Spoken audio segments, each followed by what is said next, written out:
Những lúc mệt mỏi, kiệt quệ, về nhà là một hành động giản đơn nhưng mang trong nó một sự sâu sắc vô hình.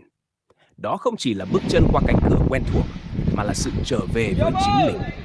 Khi mọi thứ ngoài kia dường như muốn cuốn ta đi, nhà trở thành điểm dừng, một khoảng lặng mà ta tìm kiếm giữa cơn bão cuộc đời. Trong không gian quen thuộc, từng góc nhỏ của ngôi nhà dường như thầm thì với ta bằng một ngôn ngữ mà chỉ trái tim mới hiểu được. Cái ghế cũ kỹ nơi góc phòng, chiếc giường êm ái hay những tia sáng nhẹ nhàng lùa qua rèm cửa. Tất cả gợi nhắc rằng, dẫu cuộc sống có áp lực, có thử thách đến đâu, thì nhà vẫn luôn là nơi ta có thể trở về, nơi thời gian chậm lại và tâm hồn được an ủi. Có lẽ, đó là lý do tại sao đôi khi chỉ cần ngồi lặng lẽ trong căn phòng quen thuộc, nhìn ra cửa sổ, hay đơn giản là nằm im trên giường, ta đã cảm thấy mọi lo toan như được xoa dịu. Nhà không phải lúc nào cũng cần phải có tiếng nói, hay